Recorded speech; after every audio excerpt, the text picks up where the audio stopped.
স্বামী স্ত্রী ডিভোর্স হতে পারে, কিন্তু ভারত বাংলাদেশের যে আমরা প্রতিবেশী, এই প্রতিবেশীর কিন্তু সম্পর্কে ডিভোর্স হতে পারে না। আমি ভারতে গিয়ে যেটি বলেছি যে শেখ হাসিনাকে টিকে রাখতে হবে। ভারত বাংলাদেশ সম্পর্ককে স্বামী স্ত্রীর সাথে তুলনা করে দেশ জুড়ে তোলপাড় সৃষ্টি করেছেন বিএনপির এক সংসদ সদস্য। তিনি বললেন, আমরা একই আকাশ একই বাতাসের নিচে আমরা আছি। তার গায়ে লেগে আছে 550 কোটি টাকার ঋণ খেলাপি।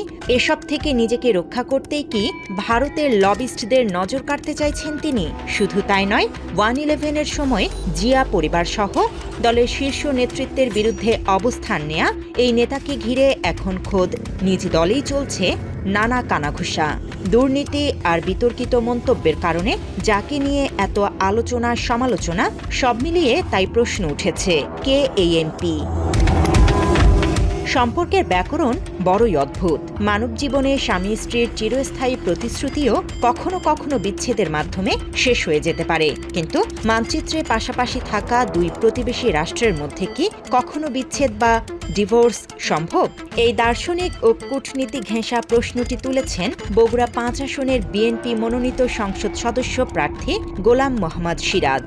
বাংলাদেশের সোশ্যাল মিডিয়াতে সংসার জীবনে মতের অমিল হলে স্বামী স্ত্রীর পথ আলাদা হতে পারে, আইনি প্রক্রিয়ায় ঘটতে পারে বিচ্ছেদ বা ডিভোর্স, কিন্তু চাইলেই কি মানচিত্র পরিবর্তন করা যায়? চাইলেই কি প্রতিবেশীকে অস্বীকার করা যায়? ত্রয়োদশ জাতীয় সংসদের দ্বিতীয় ও প্রথম বাজেট অধিবেশনের 12তম দিনে বাজেট আলোচনায় অংশ নিয়ে ঠিক এমন এক ভিন্নধর্মী ও বিতর্কিত উপমা টেনে আনেন বিএনপির সংসদ সদস্য গোলাম মোহাম্মদ সিরাজ। স্বামী স্ত্রী ডিভোর্স হতে পারে, কিন্তু ভারত বাংলাদেশের যে আমরা প্রতিবেশী, এই প্রতিবেশীর কিন্তু সম্পর্কে ডিভোর্স হতে পারে না। রাজনৈতিক মহলে প্রশ্ন উঠেছে, দীর্ঘ 2 দশকের লড়াই আর ক্ষমতার বাইরে থাকার যে গ্লানি, তার জন্য তো এই বিএনপি বারবার ভারতকে দায়ী করে এসেছে। দলটির নেতাদের অভিযোগ ছিল, ভারতের প্রত্যক্ষ হস্তক্ষেপ আর অন্যায্য নীতির কারণেই তারা রাষ্ট্র ক্ষমতায় আসতে পারেনি। কেউ কেউ প্রশ্ন তুলছে, তাহলে আজ কেন এমন সুর? এটি কি কেবলই ব্যক্তিগত উপলব্ধি, নাকি রাজনৈতিক কৌশলের কোনো নতুন সমীকরণ? শুধু তাই নয়, সংসদে দাঁড়িয়ে সিরাজ স্মরণ করেন বাংলাদেশে নিযুক্ত ভারতের নতুন হাই কমিশনার দীনেশ ত্রিবেদীর কথা। দীনেশ ত্রিবেদী ঢাকায় এসে বাংলাদেশ ভারতের বন্ধুত্ব নিয়ে কাব্যিক ভাষায় বলেছিলেন, ভারত বাংলাদেশ একই আকাশ একই বাতাসের নিচে আছে। তবে এই কাব্যিক বার্তার পরপরই বাংলাদেশের সোশ্যাল মিডিয়া ও বিভিন্ন প্রচার মাধ্যমে ভারত বিরোধী বিতর্কের যে ঝড় উঠেছিল, তা নিয়ে সংসদে প্রশ্ন তোলেন এই বিএনপি নেতা। বাংলাদেশ ভারতের বন্ধুত্ব নিয়ে তিনি কাব্যিক ভাষায় তিনি বললেন, আমরা একই আকাশ একই বাতাসের নিচে আমরা আছি। আমরা দেখলাম বাংলাদেশের সোশ্যাল মিডিয়াতে বিতর্কের ঝড়। বিএনপির সংসদ সদস্যের এমন মন্তব্য দেশের রাজনীতিতে নতুন করে মনে করিয়ে দিচ্ছে ফ্যাসিস্ট হাসিনা সরকারের সাবেক পররাষ্ট্রমন্ত্রী একে আব্দুল মোমেনের কথা। ক্ষমতায় টিকে থাকার জন্য মোমেন যেভাবে ভারতের কাছে প্রকাশ্যে সাহায্য চেয়েছিলেন, সিরাজও যেন আজ অবিকল সেই একই মোমেন নীতির প্রতিধ্বনি করছেন। আমি ভারতে গিয়ে যেটি বলেছি যে শেখ হাসিনাকে টিকে রাখতে হবে। সে সময় মোমেনের এমন বক্তব্যের তীব্র সমালোচনা করেছিলেন স্বয়ং বিএনপির নেতারাই। জাতীয় সংসদে দাঁড়িয়ে সে সময় হারুনুর রশিদ বলেছিলেন, দুই দেশের সম্পর্ক হতে হবে সমমর্যাদা এবং সার্বভৌমত্বের ভিত্তিতে, কোনোভাবেই তা দাসত্বমূলক বা অন্য কোনো বিশেষ সম্পর্কের রূপক হতে পারে না। যে যাদের সাথে আমাদের হাজব্যান্ড ওয়াইফ সম্পর্ক, এটা অকূটনৈতিক সম্পর্ক বক্তব্য এটা প্রত্যাহার করেন, এটা খুব লজ্জাস্কর। সংসদের বাইরেও এই স্বামী স্ত্রীর তুলনার কড়া সমালোচনা করেন বিএনপির সিনিয়র যুগ্ম মহাসচিব রুহুল কবির রিজভী। পররাষ্ট্রমন্ত্রী একে আব্দুল মোমেন এ ধরনের কিছু কথা বলেছিলেন।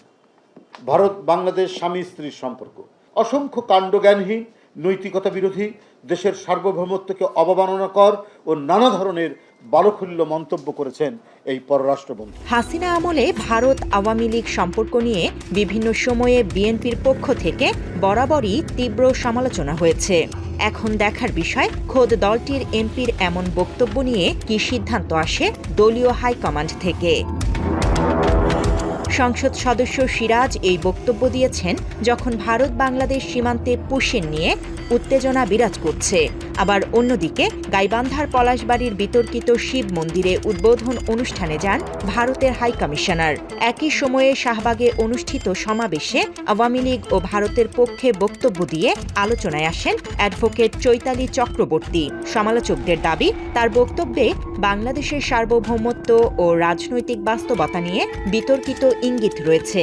সেই সাথে বাংলাদেশের রংপুর বিভাগীয় দখলের পায়তারা করছে ভারত, রয়েছে এমন সমালোচনা। এসব ঘটনার প্রেক্ষাপটে সিরাজের মন্তব্য ঘিরে রাজনৈতিক অঙ্গনে ব্যাপক আলোচনা ও তোলপাড় শুরু হয়েছে। ভারত বাংলাদেশ সীমান্তে পাখির মতো গুলি করে বাংলাদেশিদের হত্যা করা হচ্ছে, এমনকি ভারতের একাংশ থেকে নিয়মিত দেয়া হচ্ছে বাংলাদেশ দখলের হুমকিও। ভারতে বাংলাদেশি ভেবে মুসলমানদের পিটিয়ে হত্যা করা, এমনকি বাংলাদেশিদের জন্য এর আগে ভিসাও বন্ধ করে দেয় ভারত। দেশটি যখন বিভিন্ন সময়ে বাংলাদেশকে ঠকিয়েছে, ন্যায্য হিস্সা থেকে বঞ্চিত করেছে, তখন দীর্ঘদিনের ক্ষোভ থেকে দেশের সাধারণ মানুষের ভারত বিরোধিতা নিয়েও প্রশ্ন তোলেন এই এমপি। ভারত বিরোধী বিভিন্নভাবে আমরা সোশ্যাল মিডিয়াতে বা ইলেকট্রনিক মিডিয়াতে সবকিছুতে আমরা দেখলাম। কেন? মাত্র 30% টাকায় জমির মালিক হয়ে নতুন বাংলাদেশের গড়ে তোলার স্বপ্ন দেখা বাংলা বসতি। বিএনপির এই এমপির মুখে এমন স্বামী স্ত্রীর সম্পর্ক নিয়ে রূপক মন্তব্য সাধারণ মানুষও তীব্র সমালোচনা করে, এমনকি তুলেছে তার পদত্যাগের দাবিও। যে সংসদ সদস্য এই ধরনের কথা বলতে পারে, উনি ওনার দেশপ্রেম যে কতটুকু আছে এটা নিয়ে আমার যথেষ্ট সন্দেহ আছে। ভারতের সাথে আমাদের কোনো সংযুক্ত কোনো সম্পর্ক নেই।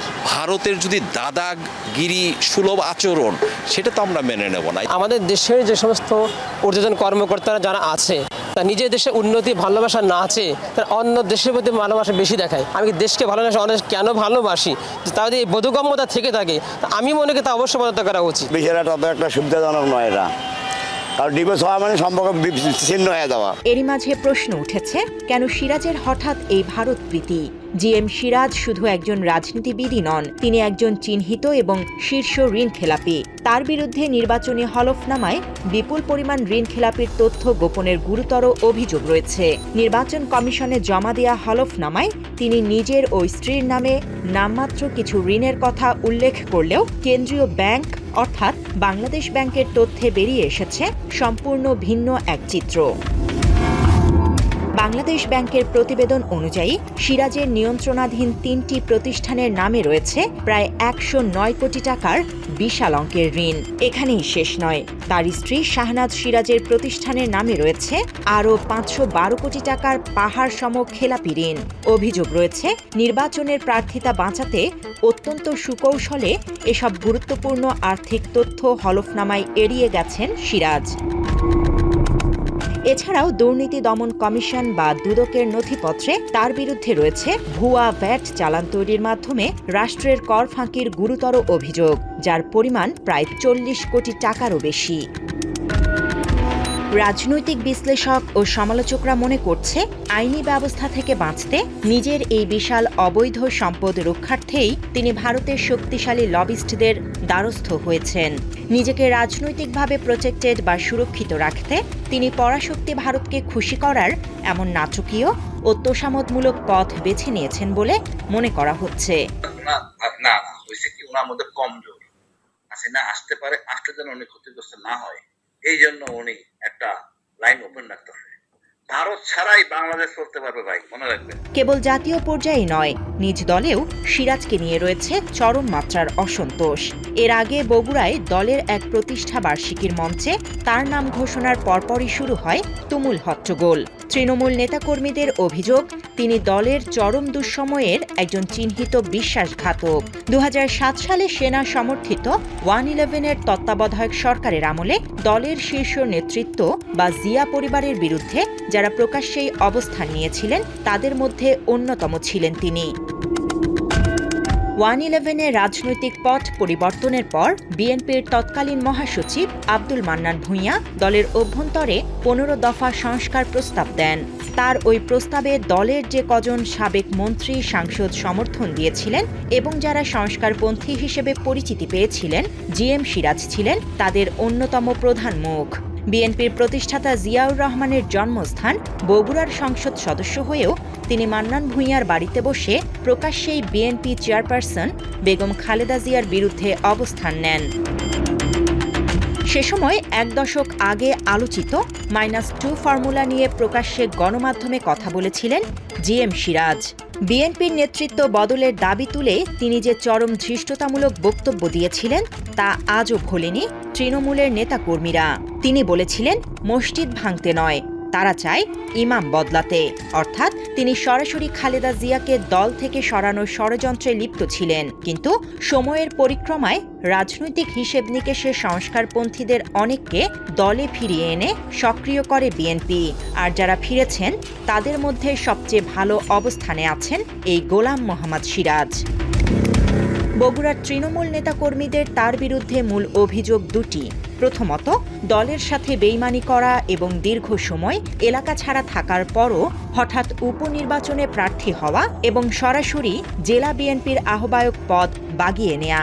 তৃণমূলের বড় অংশই একে দলের ত্যাগী নেতাদের প্রতি চরম অবমাননা হিসেবে দেখছে। দ্বিতীয়ত, বগুড়া সদর আসনের বাসিন্দা না হয়েও এবং এলাকায় সক্রিয় না থেকেও বারবার দলের মনোনয়ন ও গুরুত্বপূর্ণ পদ তিনি কিভাবে পাচ্ছেন তা নিয়ে রয়েছে বিরাট ক্ষোভ। জেলা বিএনপির আহ্বায়ক কমিটি ঘোষণার পর স্থানীয় কার্যালয়ে তালা দেয়া এবং হঠাও সিরাজ বাঁচাও দল স্লোগানে রাজপথ উত্তপ্ত করার ঘটনা স্পষ্ট করে দেয় যে দলের হাইকমান্ডের সিদ্ধান্তের সঙ্গে তৃণমূলের দূরত্বের পাহাড় কতটা বিশাল।